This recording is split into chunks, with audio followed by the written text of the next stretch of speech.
প্রথমেই তোমরা আমার চুলটা দেখো কতটা সুন্দর এবং স্বাস্থ্যোজ্জ্বল। আমি কিন্তু যে খুব চুলের যত্ন করি তাও না, কিন্তু তেল ও শ্যাম্পু মাখার সঠিক কিছু নিয়ম পালন করি, তার কারণেই আমার চুলটা এত সুন্দর। তো তোমাদেরকেও আমি বলবো কিভাবে তোমরা এত সুন্দর চুল পেতে পারো। তো ভিডিওটা তোমরা শেষ অবধি দেখতে থাকো, তাহলেই বুঝতে পারবে। সবাইকে ওয়েলকাম আমার একটি নতুন ভিডিওতে। তো আজকে আমি তোমাদের সাথে শেয়ার করতে চলেছি যে বাড়িতেই তোমরা কিভাবে সহজেই চুলের যত্ন নিতে পারো। কিছু টিপস ফলো করলেই আমাদের চুলটা কিন্তু খুব সুন্দর হয়ে উঠবে, স্বাস্থ্যোজ্জ্বল হয়ে উঠবে। তো কোনো ঝামেলা ছাড়াই কিভাবে তোমরা সেটা করতে পারো, আমি সেই বিষয়ে আজকে আলোচনা করতে এসেছি। তো তোমরা ভিডিওটা দেখতে থাকো। চুল হচ্ছে সব মেয়েদের কাছেই সৌন্দর্যের প্রতিমূর্তি। তো ভালো ঘন স্বাস্থ্যোজ্জ্বল সুন্দর চুল কে না চাই। তো চলো আজকে তোমাদেরকে আমি শেয়ার করি যে কিভাবে এরকম ভালো চুল তোমরা সহজেই পেতে পারো। তো যেটা আমি প্রথমেই বলবো, অনেকেই তোমরা মনে করো যে ঘন ঘন শ্যাম্পু করলে চুল নষ্ট হয়ে যায়, সেটা একদমই নয়। চুলে আরও নোংরা থাকলে চুল পড়ে যাওয়ার সম্ভাবনাটা বেশি থাকে। তো চুল যত শ্যাম্পু করে রাখবে, মানে অন্তত সপ্তাহে 3 বার, না পারলেও 2 বার শ্যাম্পু করা বাধ্যতামূলক। আর তার পাশাপাশি চুলে আমরা নারকেল তেল ব্যবহার করতে পারি। নারকেল তেল দেওয়ারও কিছু নিয়ম আছে। আমরা সঠিক নিয়মে যে কাজগুলো করি না বলেই আমরা কিন্তু সঠিক ফলাফলটা পাই না।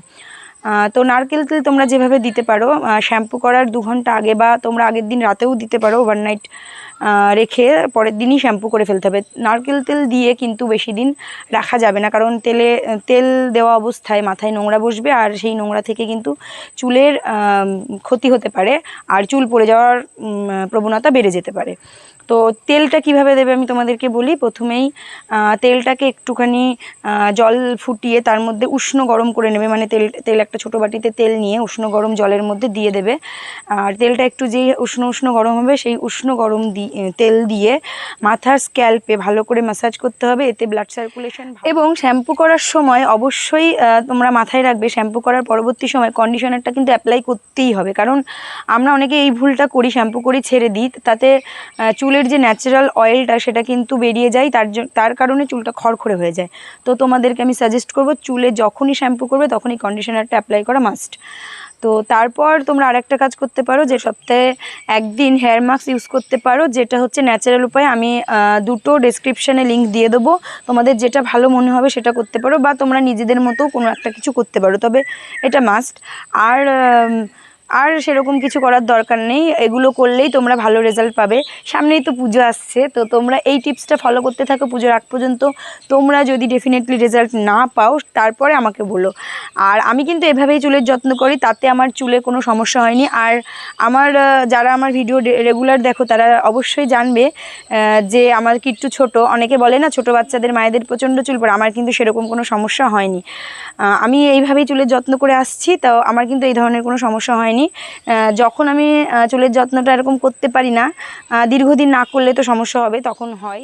আর একটা কথা, তোমরা যখন শ্যাম্পু করবে অবশ্যই হালকা হাতে চুলটাকে শোকানোর চেষ্টা করবে, মানে আলতো করে টাওয়াল দিয়ে চেপে চেপে চুলটাকে মুছবে, কারণ তাতে চুলের ডগাটা ভালো থাকবে। আর বিশেষ করে চুল শোকানোর জন্য কোনো রকম ড্রায়ার ইউজ করবে না, ন্যাচারাল পদ্ধতিতেই চুলটা শোকাবে।